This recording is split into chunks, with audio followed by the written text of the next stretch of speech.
بال بکھرے تھے، حلیہ بے ترتیب تھا اور وہ قصر کے سبزہ زار پہ قدم رکھتا جا رہا تھا۔ ملازم اسے دیکھ کر حیرت سے پیچھے ہٹنے لگے۔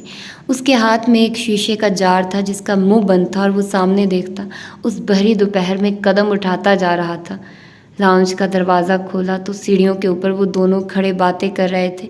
جواہرات فکر مندی سے کہہ رہی تھی، تم دوبارہ اس کے دوستوں سے پتہ کرو، وہ 4 دن سے گھر نہیں آیا شیرو۔ وہ روحان سی لگتی تھی۔ شیرو، کرتا ہوں دوبارہ کہہ کر فون پہ نمبر ملانے لگا تھا، تبھی جواہرات کی نظریں نیچے پڑی جہاں لاؤنج کے کھلے دروازے کے ساتھ وہ کھڑا تھا۔ اس کا چہرہ سفید اور آنکھیں سرخ تھی۔ جواہرات کی آنکھوں میں نمی در آئی، تیزی سے زینے اترنے لگے۔ ہاشم، تم کہاں تھے؟ اوہ گاڈ، ہم سب کتنے پریشان تھے تمہارے لیے۔ تم ٹھیک ہو بیٹا؟ وہ پریشانی سے اسے دیکھتی قریب آئے۔ وہ عجیب سی نظروں سے اسے دیکھے گیا۔ جار میز پہ رکھ دیا۔ کوئی مسئلہ ہے تو مجھے بتاؤ، مت سنو لوگوں کی باتیں، سب لوگ جھوٹ بولتے ہیں۔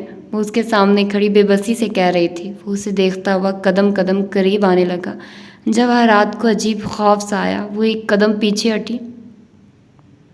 میں نے نہیں مارا اورنگزیب کو، جھوٹ بولتے ہیں سب، اور تم اورنگزیب کی محبت میں مجھے بھلا بیٹھے ہو کیا؟ وہ آنسو بہاتی کہہ رہی تھی۔ اوپر کھڑا نوشیروان ناگواری سے اسے دیکھے گیا۔ ہاشم اس کے قریب آ رہا تھا اور وہ پیچھے ہٹ رہی تھی۔ کیا اورنگزیب نے تم لوگوں کے لیے کیا جو میں نے نہیں کیا؟ تمہارے ہر راز کی پردہ دار تھی میں بھی کیا تمہارے لیے کیا میں نے؟ تم مجھے سب سے عزیز تھے ہاشم، میں نے تمہاری پرستش کی، تم مجھے سب سے عزیز ہو، شیرو سے بھی زیادہ، تم مجھے ایسے نہ دیکھو۔ وہ اب رونے لگی تھی۔ وہ اس کے بالکل قریب آ رکا، اسے گھورتے ہوئے ایک دم سے اس کی گردن دبوچی۔ جواہرات کی چیخ نکلتے رہ گئی۔ ایک ہی دفعہ پوچھوں گا، سچ سچ بتانا۔ سرخ انگارہ آنکھوں سے گھورتے ہوئے وہ گھر آیا تھا، ایک ہاتھ سے اس کی گردن دبوچ رکھی تھی۔ میرا باپ کون تھا؟ میرے ڈیڈ یا تمہارا وہ کزن طیب؟ اور وہ ایک ایسا لمحہ تھا جب جواہرات کے سارے آنسو تھم گئے، اس کی آنکھوں میں بے یقینی ابھری۔ وہ ایک عجیب ششدر سا لمحہ تھا۔ وہ یکٹک ہاشم کو دیکھے گئی۔ کیا وہ میرا باپ تھا؟ بولو۔ وہ دبا دبا سا گھرایا۔ اوپر کھڑا نوشیروان سن ہو گیا۔ گرد و نواح کے کونوں میں کان لگائے کھڑے ملازموں نے منہ پہ ہاتھ رکھ لیا۔ جواہرات کے لب پھڑپڑائے، اس نے تھوک نکلا، آئی کین ایکسپلین، اور ہاشم نے اس کی گردن چھوڑ دی، ہاتھ نیچے گرا دیا۔ اس کی آنکھوں میں ایسا درد ابھرا تھا جو جواہرات کی جان نکالنے لگا تھا۔ وہ مڑ گیا اور چند قدم آگے گیا۔ ابھی سب سن کھڑے تھے، دم سادے، سانس روکے۔ وہ میز تک گیا، جال اٹھایا، اس کا ڈھکن اتارا اور واپس اس کی طرف گھوما۔ آج تم نے میرے ڈیڈ کو دوسری دفعہ مار دیا، اور یہ کہہ کر اس نے جار میں موجود پانی اس کے چہرے پہ پھینک دیا۔ یہ جواہرات کاردار کی چیخیں تھی جنہوں نے وہاں کھڑے ہر شخص کو بتایا تھا کہ وہ پانی نہیں تھا، وہ تیزاب تھا۔ اور یہ تھا اس کا ہی پارٹ، اور میں نے ختم کر دیا، اسی میں سارا آپ لوگوں کو پارٹ دے دیا۔ میں نے اس کے 2 پارٹس نہیں بنائے، تو ہوپس ہو کہ آپ لوگوں کو یہ بہت بہت پسند آیا ہوگا پارٹ، اور بہت عبرتناک انجام ہوا ہے کس کا؟ جواہرات کا بہت ہی عبرتناک ہوا ہے انجام۔ بہت افسوس ہوا مجھے اس کا، اور ہاشم کا بھی بہت زیادہ افسوس ہوا ایک انسان کے لیے یہ جاننا کہ وہ اس کا بیٹا ہی نہیں ہے جس کو وہ باپ سمجھتا تھا۔ اٹ از بگ تھنگ یار، بہت بڑی بات ہے یہ، کہ خیر امیجن ہی نہیں کیا جا سکتا۔ تو اس بیچارے نے کیسے صبر کیا، کچھ نہیں کہہ سکتا، اور مجھے بہت گرمی لگ رہی ہے۔